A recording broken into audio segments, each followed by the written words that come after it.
No, you don't need the. I'm doing this my way. He a legend, he a legend, he a legend. He a legend, he a legend, he a legend. He a legend. Welcome to the league, to the league, to the league, to the league, to the league of Iron. Welcome to the league, to the league, to the league, to the league, to the league of Iron. Welcome back to Summoner's Rift. Our first match in the LEC has SK against Vitality. SK Gaming is running the cat-a-tat-tat in the bot lane, and Trick is sneaking around on Kha'Zix. No tanks on their team, but boy are they annoying. After Vitality secures Baron, SK's looking for some kills. But Vitality tries to escape through the top lane. Kha'Zix is setting up a flank. And TF finds a gold card onto his ear, allowing Twitch to get 2 kills quickly before Sylas takes out Ezreal. Twitch gets a triple kill and they're chasing for the ace as the minions walk towards the base. This one is over, and TF will eventually finish off the Bard.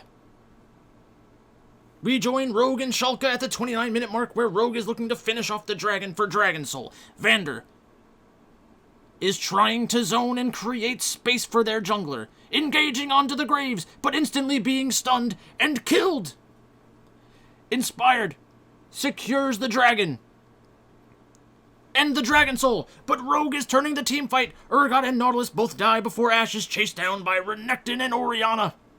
This game was closer than the kill score, but Rogue were ultimately victorious.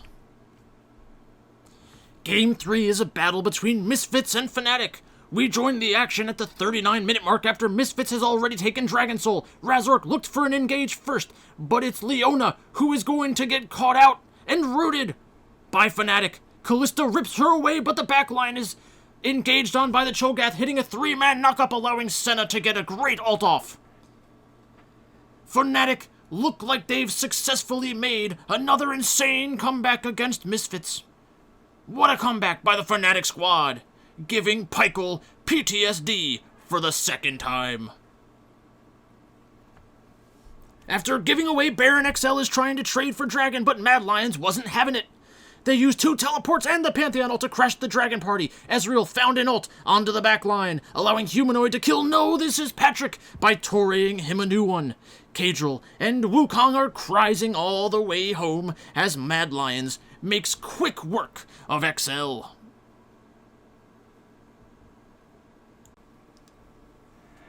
G2 faced off against Origin in Perks' first game back to the Rift. Wonder flashes forward for a cannon ultimate, but is instantly exhausted, and Wonder dies. Perks is pushing out the bot lane, but maybe he should be running for his life, because Malphite is rock hard walking through the jungle. Senna stops the recall, and Malphite picks up another kill for Origin as they take out G2 in Perks' return to the Rift. Alright, so today we had 5 matches in Europe as per usual. SK beat Vitality, I got that one right. Rogue beat Schalke, I got that one right. That was pretty easy, not gonna lie. But hey, you gotta pick them all right. Fnatic beat Misfits because Misfits doesn't enjoy winning for some reason, which is kind of infuriating. That's the second time they lost to Fnatic when having gold leads that were like 6, 7, 8,000. Just pretty insane. So I guess that's good for the rankings. So like Fnatic's gonna be okay, and hopefully they can just, keep winning and make it into playoffs. But Misfits, I mean, they win some really great games, and then they do stuff like this, and it just makes my brain melt. XL against Mad Lions. Mad Lions won that game pretty easily. Mad Lions much better than XL Esports, but that's not why I have trouble ranking them so high. G2 lost to Origin, so it looks like Jack Troll was a good pickup for at least 1 week. In the post-game interview, he said that he is like the primary shot caller right now on Origin, which is kind of surprising. Normally that's not like the first thing that someone does when they come to a new roster. Jackie Love did it, but Jackie Love is someone who has like won championships before and is thought of as like a world-class player. Jack Troll, not so much. But hey, if he can come in and help the shot calling issues of Origin, then I guess it might actually end up being a side grade or upgrade, or as opposed to a side grade or downgrade, which I was originally thinking. G2, I'm still not really concerned. The standings are pretty tight, as you can see right now. There are 2 teams that are 8-2, then there's a bunch of teams that are 5-5, some teams that are 4-6. So it's going to be there. It's going to take a while for there to be some clarity in the European playoff picture, but I would still expect G2 to make their way into the playoff picture. And I'm pretty sure there are 4 spots at Worlds for European teams this year, so the chances of them missing Worlds is pretty low. I think. I hope. I will be rooting for them to go to Worlds. I want to see what they can do on the international stage. So let's take a look at the odds for the matches tomorrow. I guess I can do the Brazilian ones and the LCS ones as well in here, because I don't have an esports segment set up for either of those. So SK Gaming won today. They were 50-50 against Vitality. I liked SK Gaming much more. I didn't think there was much value there. Rogue was minus 420. Nice. So not a lot of value there. Fnatic over Misfits. I was on the Misfits side at plus 135. Not a ton of value. Not a real life bet opportunity, I don't think, but that one would hurt to watch. Mad Lions against XL. Mad Lions minus 300. Mad Lions is a good team. Not sure I can do that though. G2 against Origin. 190 for Origin. I mean, if I knew Jack Troll was going to come in, be the shot caller, and make them look like they had a plan, then yeah, then maybe I would have considered it. But I still, at this point, because of my opinions on G2 and where they're going to finish the season, I kind of need to be on G2 for the rest of the season in each match. Tomorrow we have SK Gaming against Schalke. So today SK Gaming looked good. Schalke looked pretty okay in their match relative to expectations. Rogue looked fine today against Schalke. You don't need to destroy every bad team. They did beat them pretty good, but it wasn't complete domination. XL against Mad Lions. XL kind of rolled over in that one. Pretty tough to think of them as a live dog against Rogue. Misfits against Origin. Close match, 50-50. If Jack Troll is a good shot caller and Misfits continues to have struggles closing out games, then it should be a very close match. Nuke Duck, I still don't like Nuke Duck right now. I think they got an Oriana game in today for Nuke Duck, which is pretty good for Nuke Duck, but can't trust that guy. Can't trust that guy at all. Vitality against Fnatic. If Fnatic comes out and looks like they did today, and they're resilient and they have a good pick ban, then yeah, they're gonna be able to beat almost everyone in the LEC. That's why I believe in their talent long term. Not much to say about that one. G2 against Mad Lions. This is a very interesting game. I am kind of uncertain with what G2 is going to do for pick bans moving forward.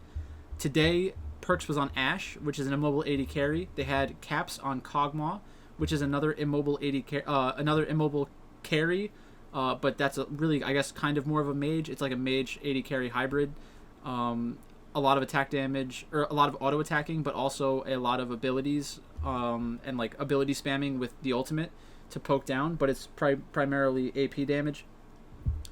Wonder on Kennen didn't look great.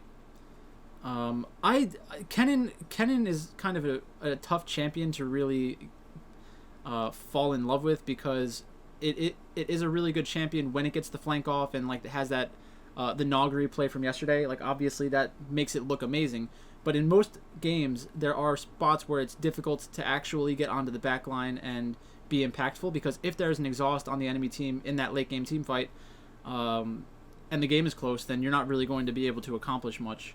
And outside of his ultimate, Kennen's not a great champion, in my opinion. Relatively safe laning phase, but the ultimate needs to land and be impactful for the champion to really justify its inclusion in a team composition, in my opinion. And then what else was there? The Volibear on Jankos. He looked he looked fine on Volibear. Just at some points in the game, like Volibear, when it falls off, it falls all the way off. So if G2 is losing and Volibear is just kind of running around being a gigantic bear, it's not going to be able to accomplish a lot. It really needs the game to be... He really needs to create an advantage early in the game to be the version of Volibear that teams pick him to be. And then Mickey on Nautilus actually looked pretty bad today, but Mickey's a good player. At one point, like, he missed a wall with his hook, which would have saved him, but then ended up becoming a death. Not much more to say about those games. I think people are low on G2 right now. They're still the favorite, but I think a lot of people are going to be on Mad Lions tomorrow, which is probably something I'll be going against. In Brazil, we have Furia against Pain Gaming. Pain Gaming ended up losing their second match last week, right?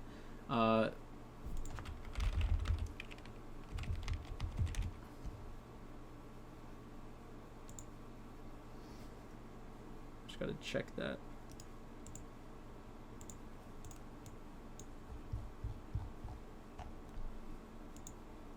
All right. Yeah, Pain Gaming lost to Kaboom. Pain Gaming went 0-2 last week. Okay. I don't think that's going to change many people's opinions about Pain Gaming. They're still the Dallas Cowboys. People are still going to be all over them. Furia is 5-7. Last week they beat Santos, so I have to have a lot of respect for that. They destroyed Santos, really. Santos has looked pretty shaky recently. I still think they're the most talented team, but they've been doing some crazy stuff with, like, switching up their roster. They played 280 carries in one of the games last week. So I'm not sure what they're doing, really. It's tough to know what they're doing since it's a league that's in another country that doesn't really have an English broadcasting presence. Yeah, so not really sure about that one. But Furia against Pain Gaming. Yeah. So we have... Let's go to the scoreboards.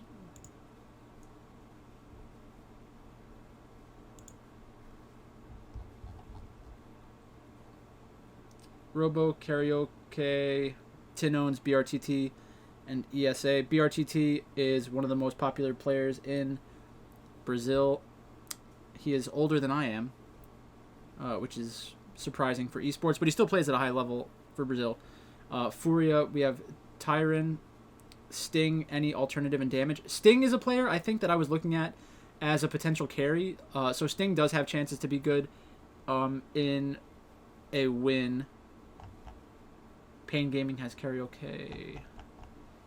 What else did Pain Gaming play last weekend? So it looks like they do let carry junglers be played against them like relatively often. See, Sting was on Graves last week. So I think at plus 211, I think it makes sense. For DraftKings purposes, Pain Gaming will be highly owned. Furia will be low owned. Next up, INTZ against Vivo Keed. So last week, INTZ beat Santos, and they lost to Prodigy. And then Vivo Keed lost to Flamengo after beating Pain Gaming, so they must be feeling pretty good right now. INTZ,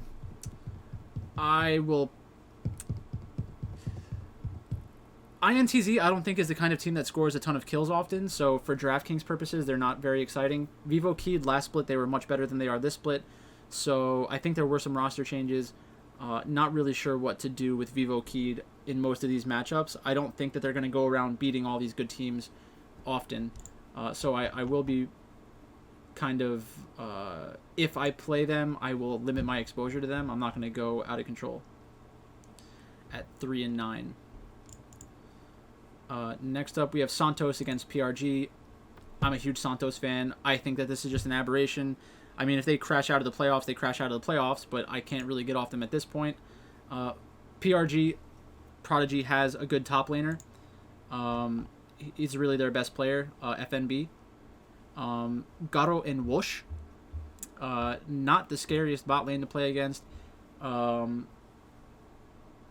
pretty sure I picked them to win in that upset last week, and they did pretty well from a kill score perspective, 18. And then Fourier just came out and blew everybody out of the water with 27. So then last match, Flamengo against Kaboom. That's going to be a good match. Flamengo finally picked up another win. They've been kind of on like a weird slide in the past couple of weeks. I think Flamengo is better than 5 and 7. I think that talent-wise they'll be better moving forward. But in their matchup against Kaboom isn't a pushover team either. They're ranked higher, so it's like everyone kind of thinks Flamengo has more talent. That's why the number's like this. I could see a bet on Kaboom being a good option. The fact that they don't have Parang is kind of a big step down from last year, but or last split. But there's not anything they can really do about that at this point. The new top laner's been doing pretty well too. And then we have the LCS. So tonight we have TSM against 100 Thieves, and Team Liquid against Evil Geniuses. I'm very excited to see Evil Geniuses play with Huni. That will change my opinions on their match tomorrow against Cloud9. Because talent-wise, if Huni plays well, they can beat anybody. Licorice is very good, probably just as good as Huni, if not maybe even better than Huni at this point. But just having Huni on the team should change things. Should change things for the better for Evil Geniuses. Maybe he's at the point where he's not good anymore, but I doubt it. He still seems to be a good player from last split. I know that Dignitas underperformed. Some of that was his fault, but you have to kind of believe in the long-term talent. So CLG against Dignitas. These are two of the three worst teams in the league. If Dignitas is going to beat anybody, it's a team like Counterlogic Gaming. Counterlogic Gaming was able to stick around against Evil Geniuses last week in that last match, so that's probably one of the reasons why they are ranked a lot higher. If we go lane by lane, though, so I'm not sure who's starting, Ruin or Deus. It's going to be up against Lorlo. I think that that's basically a 50-50. Then for the jungle, we have Dardoch against Wiggly. I think Dardoch is the better player. We have Phoenix against Pobelter. I think that's basically a 50-50. And then in the bot lanes, we have Stixay and Smoothie. Didn't they play somebody else last week at support? Stixay and Smoothie against Johnson and Afromu. That is basically a 50-50 as well. So I'm not going to swing very hard either way. But 122 is not a fun number to bet either. Evil Geniuses against Cloud9. Like I said, Huni against Licorice. Pretty close. Probably Licorice flavored. Licorice flavored. That's a Freudian slip. There's nothing I can do about that one. Blabber against Svenskeren. I think Blabber is the better player at this point. In the mid lane, it's going to be Golden Glue against Niski. I'm not a gigantic Niski fan, but Niski is better than Golden Glue. And then in the bot lane, we have Sven and Vulcan against Bang and Zazel.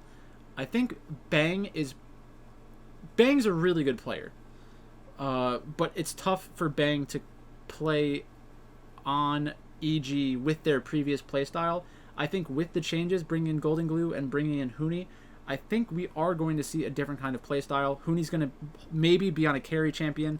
Svenskeren might be allowed to play a little more aggressive because he'll have a control mid laner. And so, because when you're doing like the jungle mid duo, you need one player to be kind of more of the controlling player, or at least one player to be the follower. So on C9, Blabber is the leader, Niski is the follower. That's not a negative for Niski. It's just a matter of fact, I think, at this point. For Evil Geniuses, it was Jizuke was basically the leader and Svenskeren was the follower. So Svenskeren had to tailor the way he was playing around Jizuke as opposed to the other way around, which appears to be the better strategy for League of Legends right now, is to kind of do everything you can to support your jungler to make your jungler very strong. So if they're able to change their playstyle and go in that direction, I think Evil Geniuses has a much better chance. But it's going to be difficult to play that kind of playstyle against Cloud9 unless they snowball early like 100 Thieves did. So it's very unlikely Cloud9 loses 2 matches in a row. But if Evil Geniuses looks good tonight, or at least even good in a losing effort, I think that it might be a good spot to look at. TSM against FlyQuest, I'm not a FlyQuest fan at all because of the bot lane situation. Wild Turtle's coming back in. TSM is a pretty big question mark, I think. They are subbing in a support, which is never a good sign for me, so we have substitutes on both sides. TSM does have this kind of weird tendency to like play up or down to their competition. Right now FlyQuest is a question mark, so if TSM goes out there and is picking something like mid fiddlesticks or just a low damage composition, puts Bjergsen on Zillion or something like that, and Spica's not able to create a gigantic advantage against Santorin, then they're going to get destroyed, I think. This game could be pretty high scoring for DraftKings reasons. I think TSM against FlyQuest could be like TSM against 100 Thieves. So that is probably a spot I'll look at tomorrow. I'm not sure which side, but once I do some more research, I'll probably be on one of those teams tomorrow in a qualifier, at least for part of my lineup. And then Golden Guardians against Immortals, two of the worst 4 or 5 teams in the league. But they are somewhat interesting to watch, at least. Like they are trying to make plays at this point. So Golden Guardians is more aggressive, but they also play like that split style composition where they're playing a lot of TF and stuff like that. So Immortals is a relatively smart team. Like, I know that they've been bad for most of the split, but Xmithie, Apollo, and Hakuho are all smart players. I think that they could figure something out to take advantage of Golden Guardians, so it wouldn't even come down to mechanics, which I think Golden Guardians would have an edge. It'll be more of like Golden Guardians being given the champions that they want to play, and Immortals having some kind of counter to their playstyle, which kind of makes me think this isn't going to be a high-scoring game at all. So, that is it for the games today and tomorrow. I'm going to continue breaking up the LPL, LCK, and the LEC videos, just so that people who want to get one specific kind of content can get it in a little bit shorter of a video, but still not short, because that just seems to be my thing. So, thanks for watching. Check me out on Twitter, Twitch, YouTube, etc., etc., Patreon, Discord, you know the drill. Have a nice weekend, and I'll talk to you later.